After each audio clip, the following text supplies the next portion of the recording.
Hi, and welcome to this lecture on cultural cognition theory. So this lecture is meant to support the reading by this is the reading Dan Cahan from 2006 wrote this white paper on cultural cognition and public policy. So you should read that before you listen to this. It will make a lot more sense. So if you haven't read it, go read it now and then come back to this. All right, you read it? So I want to start by asking you this question. Why should we spend time trying to educate the public about a policy issue? Why should anyone spend time doing this? Well, presumably it's because we believe knowledge will change people's attitudes and their positions on policies. So there's some connection between knowledge and what your view is on a political policy. So we all know Al Gore's first movie, An Inconvenient Truth, which was designed to educate Americans about climate change so that they would be in support of policies to help reduce global warming and its effects. In general, this is what groups all across the country do all the time. They work off of this general framework. If people only knew blah, blah, blah, then they would agree that we need to do such and such, right? So I don't care whether you're Al Gore or the NRA or the American Medical Association or whatever. You generally work from this framework. So for example, if you only knew smoking causes cancer, then you would agree that we need to ban smoking. Might be one of the ways that people use this statement.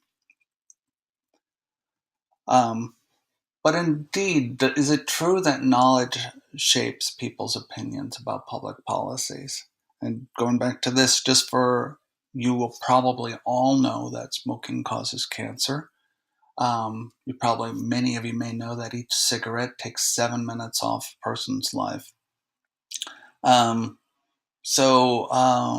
does everyone agree that we should ban smoking? So sometimes knowledge does determine people's opinions, and other times it doesn't. Let's look at a couple cases. If the emergency broadcast network just interrupts your cell phone and says, hey, a tornado is coming, get to a basement right away, you're probably very likely to do it, right? You'll react to that information. Why? Because the knowledge is relevant to your highest value, which is preservation of life.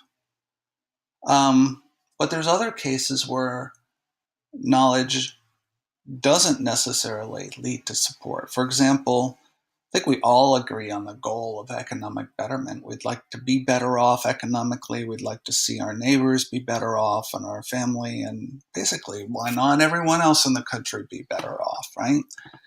So how do we do that, though? Well, there's a policy called trickle-down economics, which was invented long ago, but really implemented in the 1980s under Reagan. And the whole idea of this policy is that if you make the rich richer, then all that wealth will trickle down to the Joe, the plumber, worker guys, everybody down here at the bottom. So numerous studies and reports have been done since Reagan implemented these policies. They've been done on all sides of the political spectrum by conservative think tanks and liberal think tanks, and they all show the same result, that it didn't work. Okay? Trickle-down economics doesn't work, and yet people continue to believe in this. They continue to believe in this policy. Why? Because that policy is consistent with a higher order value. So no matter what the evidence is, they're going to believe in this policy. In general, we can say that the amount of knowledge someone has isn't correlated with their opinion about a policy.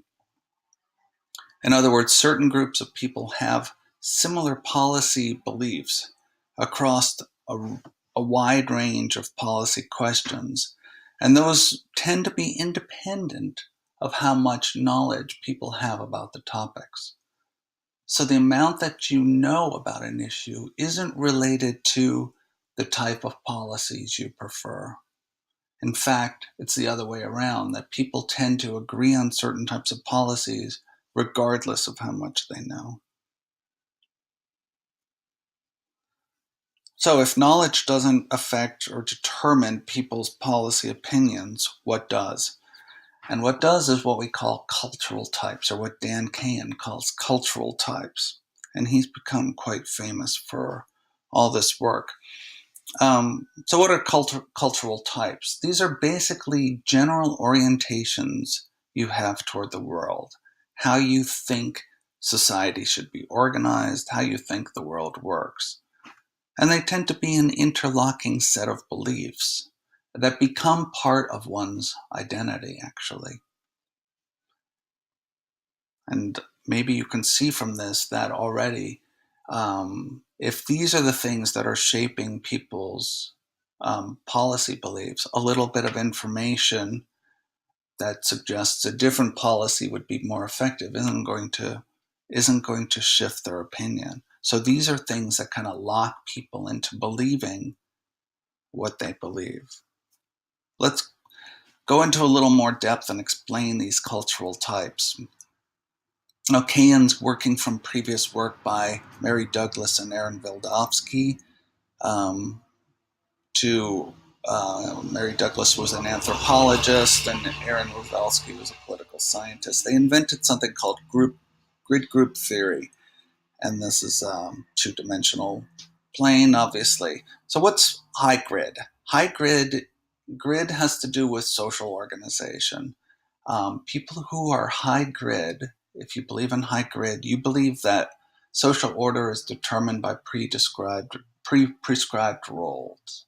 Okay, so that there's all these kind of places in society, all these roles that have to be filled, and when those are properly filled out with the right people, society operates the best that it can operate.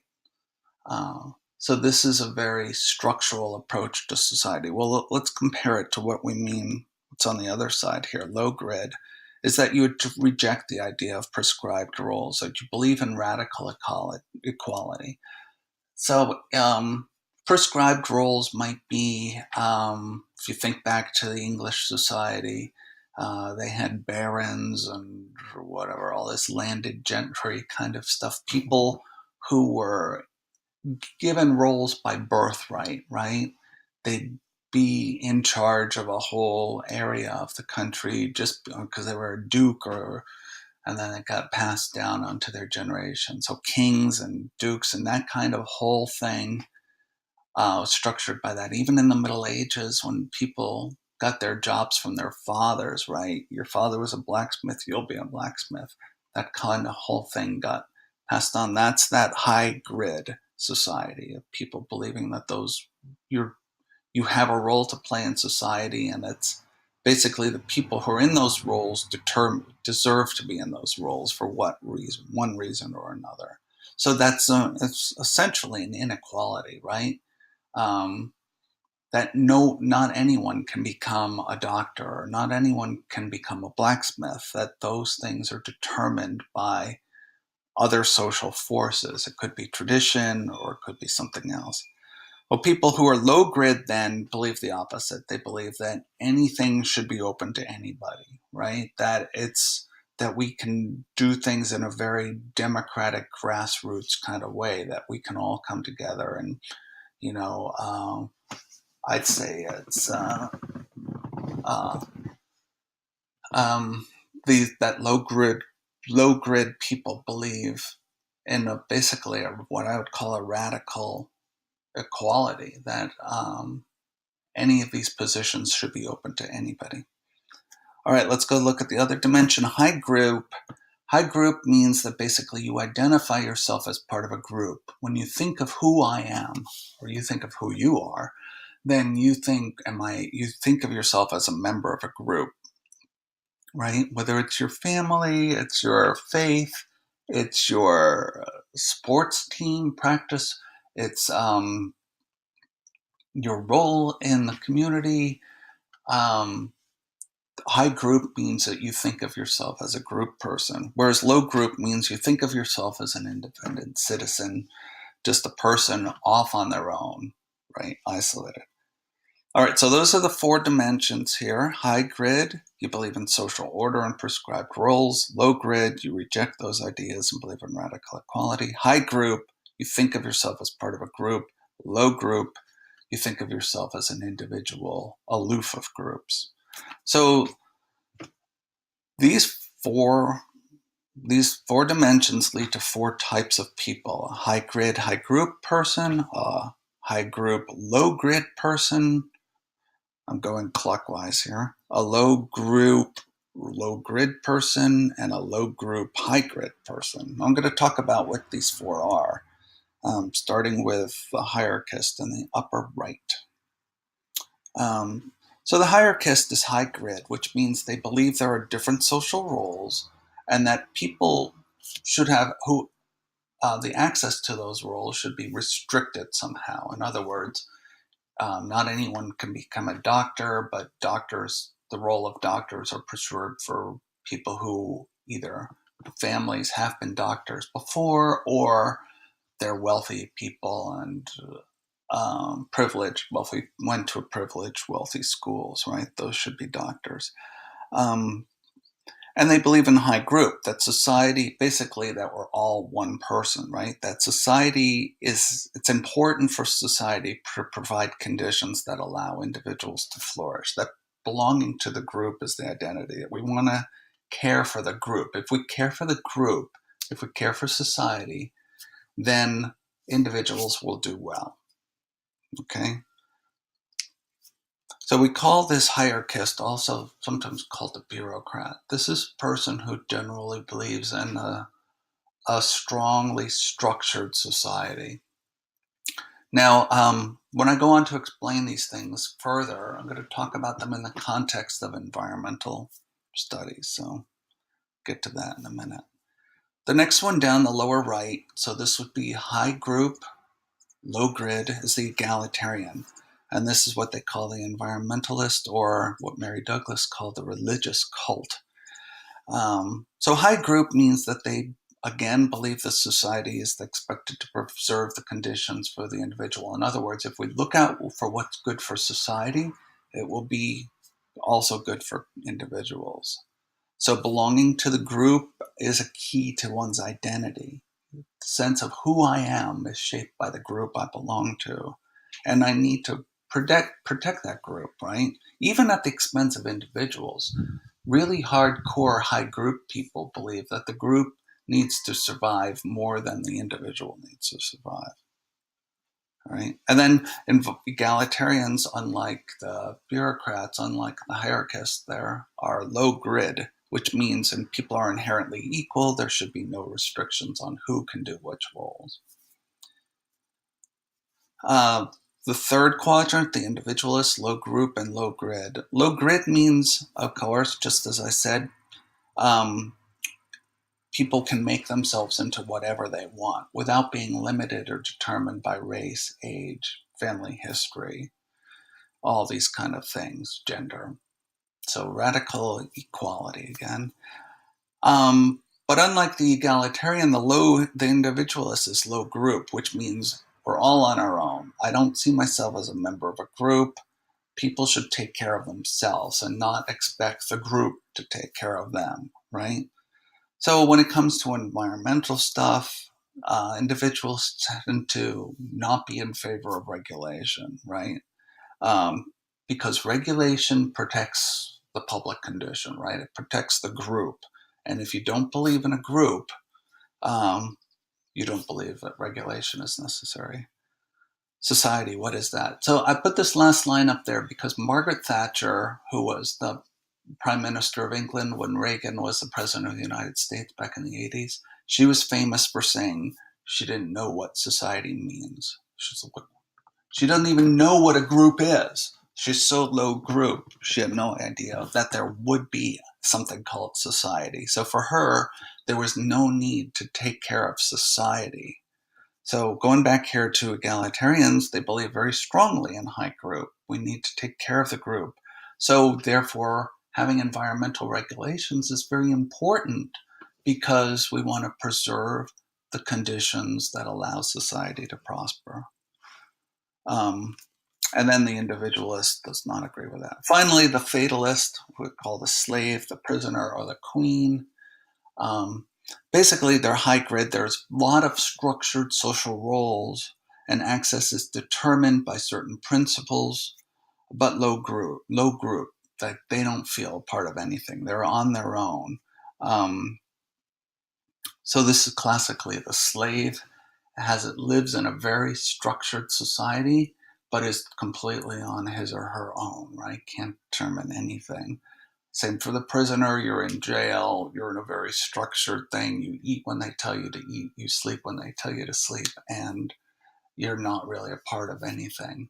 And funny, the Queen too, the Queen of England or other countries. It has a very prescribed role, determined by a very high grid, but at the same time has no affiliation with anybody. Really is, it's lonely at the top, as they say. So the fatalist, in terms of environmental regulations, would basically say, what's the purpose of them? We don't need to protect society, and it's all going to hell anyway, kind of thing. So let's just go over these again in terms of environmental governance. Hierarchists believe the problem should be managed by experts in a manner that treats different parties appropriately, right? So, in other words, there's structure to society. So there are corporations, and corporations need to be treated in a certain way depending on their specific needs. There's also individuals in society. There's disadvantaged individuals. There's people who live in certain environments, and so we have to take the fact that there are differences in society. We have to treat people differently according to the space they occupy in society.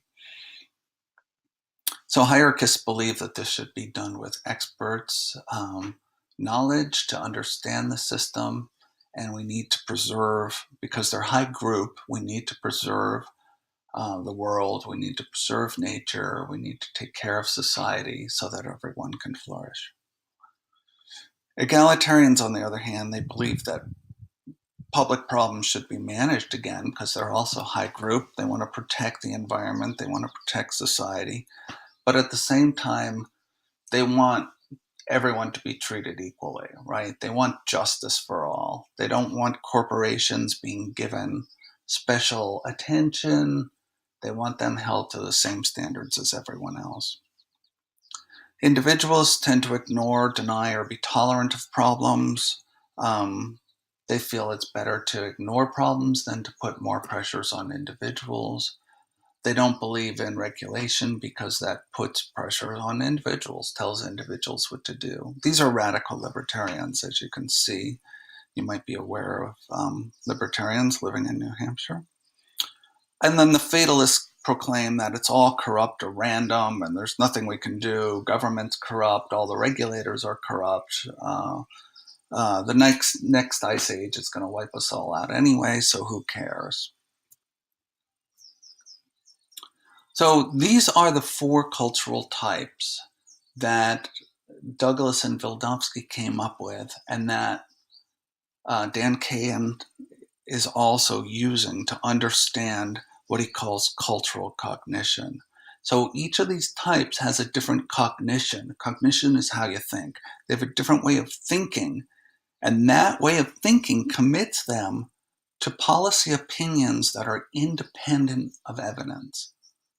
Okay, so each of these cultural types, the bureaucrat, the egalitarian, the individualist, and the fatalist, they each have a way of thinking that commits them to opinions about policies which are independent of evidence. That's an important statement. And it's not that people are being treacherous or evil, right? They're But in fact, most people are not in a position in society to learn for themselves whether something's true or not, right? They have to trust someone else. And people basically trust others who they believe share their values, their core values. And values are, again, the central beliefs you have that organize your way of life, that help you steer your way through society, through your life. Um, so trust is very important here. Why are there these different cultural types? It's because of trust, that people need to trust someone that can't all figure it out for themselves. So, right? So if I tell you that this certain regulation will protect stream ecology or will protect ocean fish, how do you know for sure that the regulation will do that? You have to become an expert in marine ecology to understand whether the regulation would be effective. So we end up having to trust someone else. Do you trust the scientists, or do you trust the fishermen, or do you trust somebody else? That who you trust is shaped by your values, which are your core beliefs that steer the way you go through life.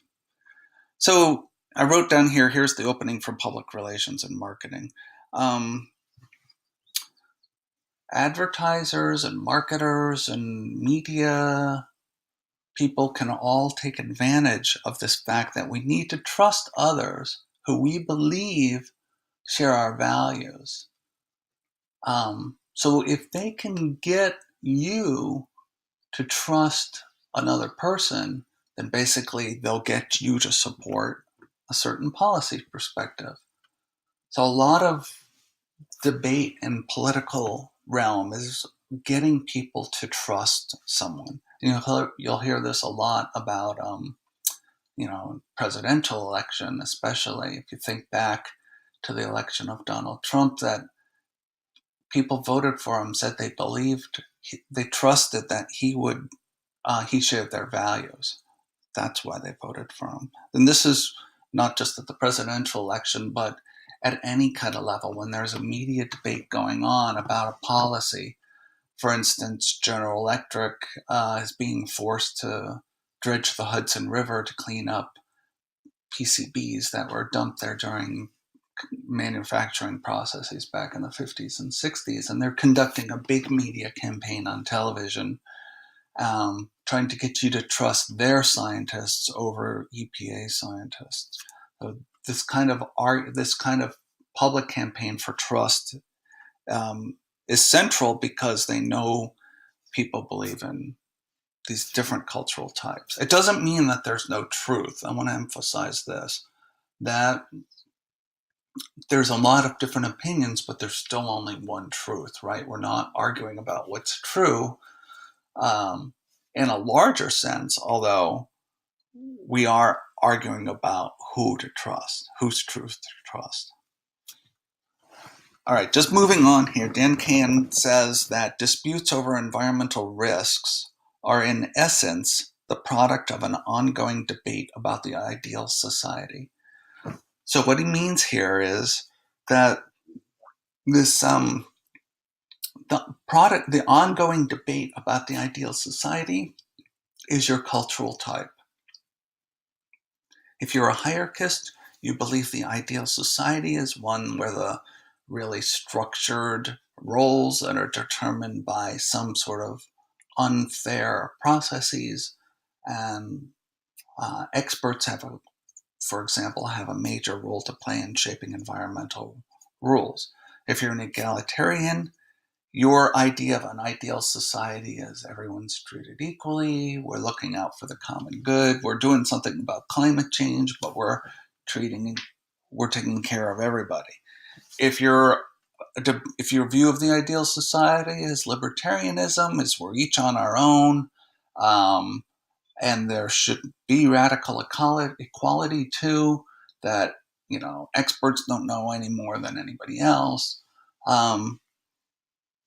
then you're going to have another view of environmental risk. Or the same for the fatalist. If you're a fatalist, you're going to believe that fatalist is always a little difficult because the fatalist basically believes there's nothing we can do about anything anyway. We should just accept it. But then they will not be in support of doing something about environmental regulations. So, in other words, at the core of differences about environmental policies are different worldviews and also some psychological mechanisms for reasoning. So, Kahan's going to go into explaining a couple of these psychological reasons why people end up belonging to one of these cultural types over another. So this is in addition to trust I talked about before. Just going to mention three of these briefly. That basically there's something called cognitive dissonance avoidance that this applies to all people. We tend to seek out ways to dismiss evidence that leads us to conclusions that are inconsistent with our worldviews and our identity. Right? So if my identity is I'm a professor, I believe, I'm a teacher, teaching is important. But if evidence were to come up to say, oh, teaching is actually very bad and education is very bad, I would not want to believe that, right? Because I've built my whole life around believing in my values. So if you give me evidence that says teachers are ruining the world, I would feel cognitive dissonance about that. I would want to reject that evidence right away. Say the same thing about a lot of other issues. Affect is the second psychological mechanism, and this is basically means emotions. Affect means emotions, visceral reactions that shape our perceptions. And this is basically that we have an emotional response to things. And that this emotional response can overwhelm our rational response. Okay. The third is in-group, out-group dynamics, and this is simply says that we want to be, we tend to give preference to people who demonstrate that they're like us. So this, you might have heard the word echo chambers, right? That we tend to, social media promotes echo chambers where people just listening to people who are like them. We want to be around people who share our fundamental worldviews. So the fatalists hang out with the fatalists, the individualists hang out with the individualists, the egalitarians talk with the egalitarians, and the hierarchists with the hierarchists. So some of the results that Dan Kahan gets to, he does a lot of empirical studies and he kind of summarizes some of these, and I'm going to select a few of these things to talk about briefly here, is that he found that egalitarians tend to be more concerned about environmental problems than many of the other groups. And that whether or not you're an egalitarian predicts your opinions about certain policies more than any of these other things. So gender, race, income, education, and political ideology. All of those things are less important than you being an egalitarian. So if you aren't an egalitarian, your views of policy are going to be shaped more by that than by gender, race, income, education. And that's important because all of these factors have been found to be very strong predictors of people's beliefs, right? We know, for example, that women tend to have more pro-environmental attitudes than men. And that's a strong effect. But even stronger is the fact that if you're an egalitarian, you're going to have pro-environmental beliefs. And he talks about a couple different issues. He talks about gun control. And I thought this was interesting in that he talks about how these different cultural groups attempt to talk about the issue of gun control. So for hierarchists, for example, they believe in high grid. They believe in social roles being clearly defined and unequally made accessible to people. Um, so they tend to associate guns with positive social roles: the hunter, the father, the cop. Individualists, on the other hand, the sort of totally different corner from hierarchists, they'll oppose any restraints based on the argument of it's for the collective good, because they don't see themselves as a member of a collective good, right? They see themselves as an individual. So they'll link guns to individual values, which are bravery, self-reliance, or power. I need to protect myself, right? Or protection of private property, right? Egalitarians, on the other hand, will highlight that guns are used. They'll be concerned about the effect of guns on the collectivity, on the group, and especially inequitable.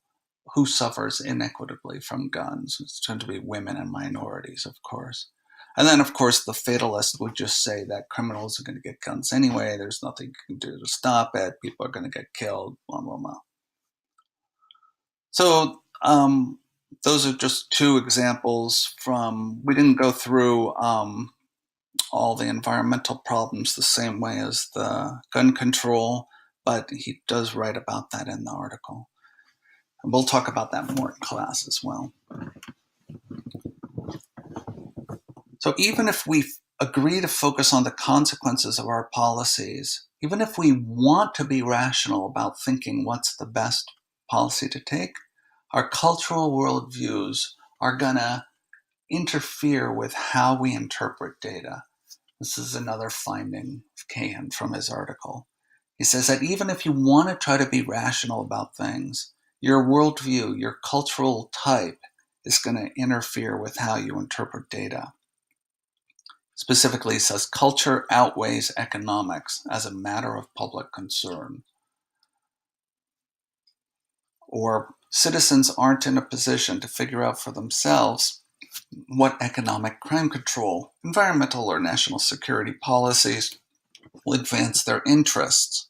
Consequently, we defer to the other opinions of others we trust as having the same worldviews and who we believe are knowledgeable. That's, again, that issue of trust.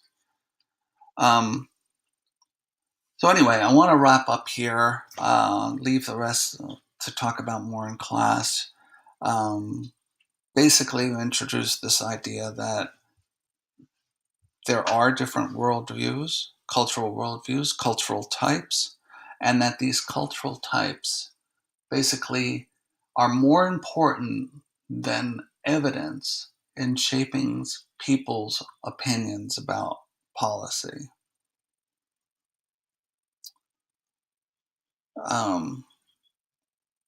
You may believe that your policy beliefs are based on objective knowledge, and the beliefs that others are not, right? This is common, that people believe that, well, I'm being reasonable and objective, and they're not. And usually, people from different cultural will stigmatize people from other cultural groups as saying that they're biased. And that you tend to believe this, only my cultural group produces unbiased knowledge. Like we're the only unbiased ones here and everybody else is biased. And interestingly, scientists are not immune to any of this, right? That's another finding from Cahan, that scientists are just as affected by this as any other person. But the hope from all this is that cultural bias is not unsurmountable, that we can present information in ways that doesn't contradict people's commitments. For example, he talks about cap-and-trade legislation, which was an attempt to deal with climate change by putting a price on carbon emissions. It was originally a Republican idea that was taken up late under the Bush administration and early into the Obama administration. They thought they were going to get it passed because the legislation appealed to individualists, kind of the libertarian side, because it gave a lot of freedom to companies to decide how they wanted to act, how they wanted to deal with changing price, and it appealed to hierarchists because it promised to empower large firms, and it treated different groups differently as according to their role in society. And egalitarians liked it because it would improve climate change and air quality. By air quality, I mean greenhouse gas emissions. So there was an attempt to do this, to build, it is possible to build policies that appeal to multiple cultural types. So you can overcome these cultural biases. So it is possible that people could end up agreeing on one thing to do. The last thing I want to mention here is that Keynes says we should focus less on facts and more on social meaning. So what he means is that people have to see, if you can convey the policy as being relevant to their cultural types, then people will be receptive to hearing your evidence. So if they believe that you are of the same cultural type as they are, if you're giving them the right messages, then they're going to listen to the empirical evidence that you present. And that way, evidence can still be used to help shape good policy. All right, that's the end for this lecture for now. Thanks for listening. We'll talk about this more in class. Bring your questions with you.